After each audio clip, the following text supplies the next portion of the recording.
1996 August 16 இந்த சமயம் United ஸ்டேட்ஸ்ல இருக்கிற இல்லினாயோடைய புரோக்ஃபீல்டில் இருக்கிற புரோக்ஃபீல்ட் ஜூ அங்க இதே மாதிரி ஒரு சம்பவம் நடக்குது. அங்க வந்து ஒரு 3 வயசான ஒரு குட்டி பையன் அதே மாதிரி தவறி உள்ள விழுந்துடுறான் ஜூல. 3 வயசுல இருக்கிற அந்த பையனை எதுக்கு ப்ரோ முதல் ஜூக்கு கூட்டு போனோம்? இல்ல ஜூ கூட்டு போறது ரைட்டு தான், ஏன்னா மிருகங்களை பாக்குறது அது வந்து என்ஜாய் பண்ணுவாங்க. அத கொஞ்சம் தள்ளி கூட்டிட்டு போனா கவனமா இல்லாம விட்டுறாங்க. அந்த பையன் வந்து உள்ள தவறி விழுந்துடுறான். இது வந்து கிட்டத்தட்ட ஒரு 18 அடி. விழுந்த உடனே கை உடஞ்சு போயிருது, பிராக்சர் ஆயிருது. ஸோ விழுந்து அவனும் வந்து மயக்கம் போட்டுறான்.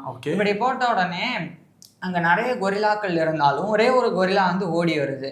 அந்த கொரில்லாக்கு வந்து 8 வயசு தான். அதுதான் வந்து பின்டி ஜுவா அப்படின்ற ஒரு பெண் கொரில்லா. இதுவும் வந்து வெஸ்டர்ன் லோலாண்ட் கொரில்லா தான், வெஸ்ட் லோலாண்ட் கொரில்லா தான். ஸோ அது வந்து அந்த பையனை வந்து தூக்கிடுது. இவங்கெல்லாம் பயப்பட ஆரம்பிக்கிறாங்க, தூக்கி கடிச்சிருமா அந்த மாதிரி பயப்படுறாங்க. அந்த நேரத்துல அந்த ஒரு கொரில்லா இருக்குல்ல, அந்த பிண்டிசுவா, அதனுடைய முதுகுலையே அந்த கொரில்லாவுடைய பையன் வேற, ஒரு பையன் குட்டி பையன் வேற இருக்கான். அதாவது இந்த பிண்டிசுவா வந்து 1988 மார்ச் 17 பிறந்தது.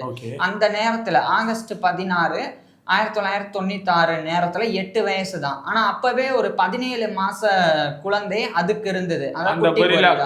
குட்டி கொரில்லா முதுகுல இருந்திருக்கு, கூலோ அப்படின்னு சொல்லி. அதுக்கு பேரே வந்து கூலோ அப்படின்னு. அந்த பையன் வந்து பின்னாடி முதுகுல இருக்கு. இந்த கொரில்லா, பெண் கொரில்லா வந்து அந்த குட்டி பையனை 3 வயசு மனித குழந்தைய வந்து தூக்கிடுது. தூக்குன நேரம் பயப்படுறாங்க. ஆனா அது ஒண்ணுமே பண்ணல. அது நேரா கூட்டு போய் இந்த மனுஷங்க உள்ள உணவு கொடுக்கலாம் வருவாங்க, அந்த ஏரியா பக்கத்துல கொண்டு போய் அந்த கேட்டு பக்கத்துல அந்த பையனை வந்து வச்சிருது. அப்படியே விலகி நிக்குது. மத்த யாரையும் பக்கத்துல வர விடல, மத்த கொரில்லாக்களை விடாம இருக்குது. அந்த நேரத்துல வந்து அந்த பராமரிப்பாளர்கள் அந்த பையனை தூக்கிடுறாங்க. தூக்கிட்டு வந்து 4 நாள் வந்து அந்த பையன் ஹாஸ்பிட்டல்ல இருந்து அதுக்கப்புறம் டிஸ்சார்ஜ் ஆயிடுறான். இந்த பையனை இந்த கொரில்லா காப்பாத்துச்சுல. இதுல ட்விஸ்ட் என்னன்னா,